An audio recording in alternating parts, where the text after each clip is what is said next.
I want you to meet four friends of mine. Oh, I didn't know them.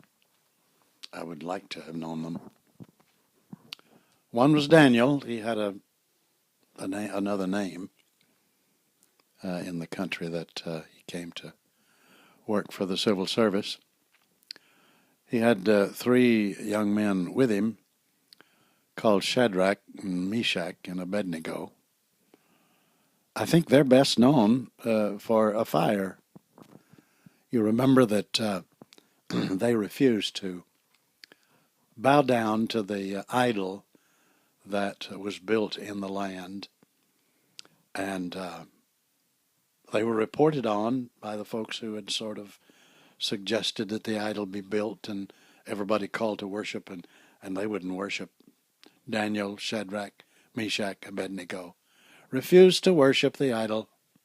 They already were filled in that section, and that was, they worshiped God. And, they didn't engage in pluralism. There was one God, and that was all that was needed. There may be many gods, little g's, but there's only one God. And the quicker you can settle that, the better off you'll be. There is a pull on society right now for us to make room for other gods. So if you don't like the voice of the one you have listened to for life, you can trade him for another. There are many ways to get there. No, we're not pluralist. We engage in singularity. We believe in one God, one Son of God, one Spirit of God. Well, they were in a land where there was all kind of worship, self-worship, and idol worship of the fiercest sort. And they were called, as it were, to civil service, high-level civil service. They were dependable. They were disciplined. And so the king, as it were, put them in a dormitory, I'm sure, and served them the best of the king's food because he wanted them at tip-top condition to do him a good job. So a dream came up. He had one. It wasn't a dream, it was a nightmare. The details you can be aware of by reading the book of Daniel. And he was restless about his dream, and Daniel told him the meaning of the dream. And the story gets longer, but we don't have time to gather on that. But the idol, they'd start the music, and the idol would be lifted up. It was really a great sizable, gigantic piece of work out on the plain of Dura, and everybody worshipped, turned toward the direction he was, and worshipped. Not Shadrach, Meshach, and Abednego, not Daniel. They prayed to their God. And somebody reported on them. There'll always be somebody who's opposed to the way you worship. So get used to opposition. We're having it today. So they prayed. And somebody caught them praying, told the king. King was mad, though he knew them and respected them, even though they had told him about his dreams and they were right on. He was mad at them.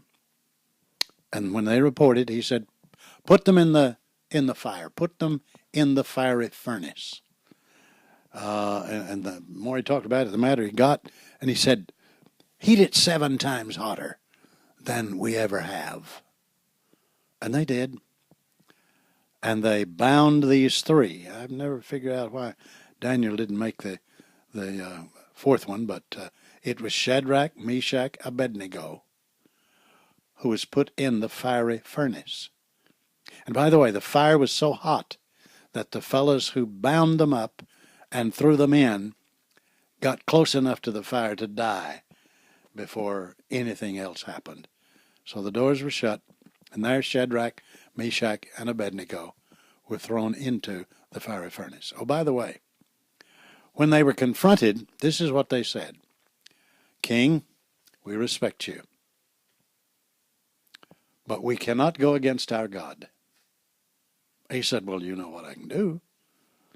Yes, we're aware of that. Nevertheless, we will serve our God. And so they threw them in the fiery furnace. And by the way, he wanted to see what was happening.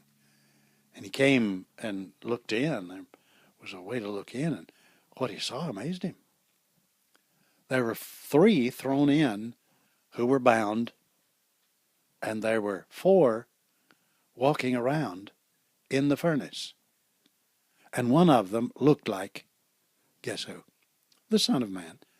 I think Jesus made an appearance in the fiery furnace. He'll be in yours too, if you're willing to go. And they turned off the furnace, and these fellows walked out without one hair on their head singed. Miracle. Did that happen? Yep, it happened. You may be in a fiery furnace. You ought to read out how to behave in the furnace. And that impressed the king. And you ought to read the book of Daniel. Let me just tell you what the result of this king and how impressed he was. He said, may the name of God be praised forever and ever. For freedom and power belong to him. He changes the times and the seasons and establishes kings. He gives wisdom to the wise and knowledge to those who have understanding. On he goes. And then Daniel makes a misstep and is committed to the lion's den. Hungry lions. Why, under normal circumstances, he wouldn't have lasted seconds until they were tearing him apart. And the king by now had a real friendship with Daniel and mourned that to be consistent with his laws, he had to punish Daniel for disobeying the king's rules. And the next morning came. And instead of bones and skin and stuff all over the den, there was Daniel. Somebody portrayed him as sitting, leaning back on one of the lions, fanning his face with his tail. And this won the day. As you look at the story, let's look at the scenario. We are living in a land, folks, where we've come to the place not just breaking rules. We're calling good evil and evil good. What in the world's going on? Well, it looks like the devil has taken over. But I want you to understand that the God who made this world is absolutely sitting on his throne, not walking around it with furrowed brow and wringing hands. He is steadfastly, satisfiedly in control. In fact, if you look at the Psalms, you'll find the words, God reigns often. Often. I sometimes ask, what do you think God does for a living? I'll tell you what he does. He rules. He does it well. And you are called to rule under him. You see, he's the God of a kingdom, a forever kingdom. Never started, always been. Never will stop, always will be.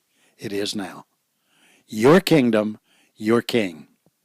You, under God, can change your culture, beginning with you.